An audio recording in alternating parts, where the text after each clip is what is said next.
Uh, Good afternoon. My name is Caleb Shealy, and today I'm honored to present my research proposal, Belonging in the Middle School Transition, Investigating the Impact of Daily Social Emotional Learning Check-ins on Off-Task Behaviors and Social Inclusion. This transition to middle school is often described as a rite of passage, but for many students, it is a period of profound social and emotional instability. We aren't just moving from one building to another. We're moving them into a developmental phase where their social landscape shifts overnight. As educators, we frequently feel the vibration of this stress. The moment students in our classrooms, it manifests as high anxiety, social friction, and a spike in classroom disruptions. My study proposes a proactive shift, moving away from the reactive management and towards a structured 10-minute daily touchpoint, prioritizing emotional regulation as the gateway to academic focus. We can significantly influence a student's sense of belonging and, by extension, their readiness to engage.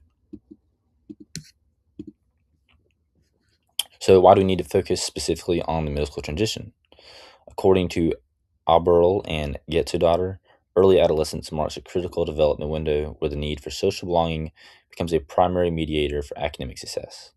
When students move from the self contained, often nurturing environment of elementary school into the departmentalized, fast paced world of middle school, they often lose their anchor. That single consistent adult who knows their story. The loss of connection often results in what I call the transition dip, a measurable drop in engagement and an increase in behavioral volatility. The proposal aims to recreate that anchor. We must challenge the traditional notion of classroom management that waits for disruption to occur before intervening. Instead, we move towards a proactive model of mentorship. As Eisenhower suggests, any effective school improvement plan must move beyond top down mandates and include the actual perceptions of the stakeholders, the students themselves. So, if they don't feel they belong, the most brilliant lesson plan in the world will likely fail deaf on their ears. We cannot discuss student behavior in 2024 and beyond without acknowledging the pandemic echo.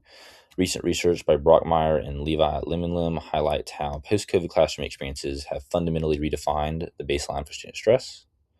Our students are returning to physical classrooms with higher levels of trauma, fractured social skills, and reentry anxiety that we haven't seen in previous generations. Furthermore, Garcia, Chacon, and Miller have identified a direct empirical link between the rising social anxiety and the frequency of passive off-task behaviors. These are the moments where a student is physically present but mentally somewhere else. The quiet disengagement that often goes unnoticed until a test score comes back low. My study seeks to address this hidden disengagement by providing a daily space to acknowledge, name, and regulate these anxieties. By giving a student's voice to start at the period, we settle the nervous system, allow the prefrontal cortex, the part of the brain we're responsible for learning, to actually come alive or come online. Now, let me move forward. Now, critics of SEL often argue that we don't have time for soft skills because we have rigorous standards to meet. However, the argument for SEL is supported by robust, hard data. The seminal meta-analysis by Durlack and colleagues, along with technical reports from Payton et al., analyzed over 200 school-based programs and 270,000 students. The results are direct rebuttal to the idea that SEL is a distraction from academics. SEL interventions yielded an average 11 percentile point gain in academic achievement. So think about that. By focusing on emotions, test scores went up. Additionally, the research showed a 22% improvement in social emotional skills and a significant 9% decrease in conduct problems. This data proves that when we invest in the emotional health of students, we are not taking time away from academics, we're directly investing in the academic health and efficiency of the instructional hour. When we reduce conduct problems, though, proactive regulation, we will naturally reclaim the instructional minutes that we were previously lost to discipline referrals in the classroom, basically like fires we had to put out. So this brings me to the core of my investigation. My central question is, to what extent does a daily structured SEL check-in influence student-reported belonging and the frequency of off-task behaviors? So in practical terms, I'm asking, if we prioritize the heart for the first 10 minutes of the day, do we see a measurable change in the head, which is their academic focus, and the hands, their behavioral choices? My hypothesis is grounded in the work of Heimel and Katz. I believe that by fostering a sense of social inclusion and psychological safety right at the start of the day, we will see a natural stabilization of the classroom environment. We are testing the theory that a student who feels seen is a student who is ready to learn. We want to move from a culture of compliance where students follow rules out of fear or habit to a culture of connection where they participate because they feel they are an essential part of the community. So, to answer this question, with the necessary rigor, my methodology is built on three specific pillars. First, social inclusion. We are using the work of Heimel and Katz to design a classroom environment that explicitly celebrates diversity and fosters an atmosphere where every student, regardless of background, feels invited to the table. Second, I am deploying a mixed methods approach, as Jones and Doolittle point out. SEL research is most effective when it bridges the what and the why. We need the quantifiable behavior counts to show a trend. We also need the authentic, qualitative voice of the student to explain the impact. Finally, I'm incorporating the concept of subjectivity. Researching a middle school classroom isn't like running a lab experiment. It is a human experience with infinite variables. So, following the work of Soroya and Buck, I will use thematic narrative analysis. This allows me to understand how students in different contexts, perhaps a high energy science lab versus a quiet literature experience the check in and curriculum differently. We are looking for the lived experience student, not just a data point on a spreadsheet. So this matrix outlines the 360-degree approach I will take to data collection over the 6-week implementation period. Quantitatively, I will use a daily observation checklist. I will specifically track the frequency of motor and verbal disruptions, such as wandering, blurting, or physical restlessness, um, such as wandering, blurting, or physical restlessness during the first 20 minutes of class, which research shows is the most volatile time of the instructional period. Simultaneously, I will administer a weekly belonging survey. This survey captures the qualitative shifts in how students perceive their connection to their peers and as to me, their teacher.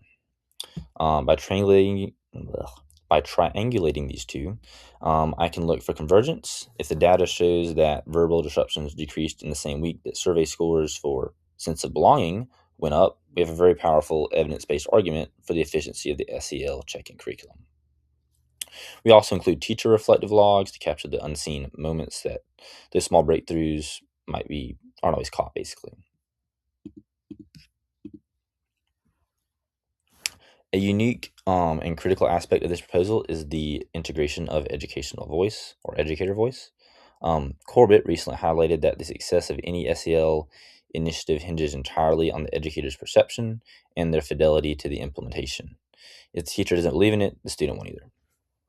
To ensure the validity of professional rigor of my findings, the project includes a monthly expert consultation component with our school psychologist and SEL coaches.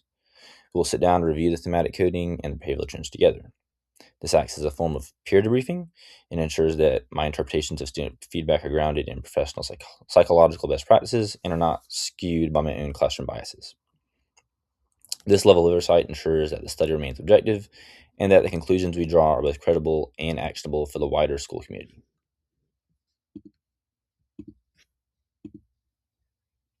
Now let's take a look at this projected outcome of the 6-week implementation. As you can see in this area chart, I'm anticipating a steady downward trend in the frequency of both verbal and motor disruptions. It is important to emphasize that we don't expect an immediate cliff where all alpha task behavior vanishes overnight. Middle schools by nature are high in energy and they're very social. However, we are looking for behavioral stabilization. In the baseline phase, we see high volatility as the check-in curriculum is introduced and students begin to internalize, such as naming the feeling or utilizing peer support. The frequency counts begin to smooth out. By week 6, we anticipate a significantly lower baseline of disruption. This graph represents the transition from a classroom defined by chaos to one defined by community. Integrity is the absolute backbone of this proposal. For a statistical standpoint, I have set a strict validation threshold, a p-value of less than 1.05. This ensures that any observed improvement in behavior or belonging are statistically significant and not simply the result of random chance or external factors. I am committed to the highest standards of participant protection. All data will be de-identified using unique pseudonyms following APA and IRB protocols. Participation is strictly voluntary. Students and parents will be provided with clear informed consent and assent documents, making it clear that opting out carries no academic penalty. I focus on social inclusion as advocated by Heimel and Katz ensures that this research isn't just about studying students, but rather about serving them. We are using the research process itself as a tool for equity. ensuring that most marginalized voices in our classroom are the ones we're listening to most closely. In closing, this proposal is a call to move from a model of classroom compliance to one of human connection, to spending just 10 minutes on the heart at the start of every period. We aren't losing instructional time. So the work of Aberl and Getzdaughter reminds us that early adolescents are at crossroads. They're looking for reasons to belong. When we provide that connection proactively throughout daily SEL check-ins, we transform the teacher's role from a manager of behaviors to a mentor of humans. So I'm confident this study will provide a necessary roadmap for middle school educators, showing that the most direct path to academic excellence is through social and emotional well-being of our students. And then I will leave the bibliography up on the screen for a couple seconds more, just so you guys review. These 10 sources represent a spectrum of current scholarship from 2023 doctoral dissertations exploring the post-pandemic landscape, to all those sorts of things. So thank you.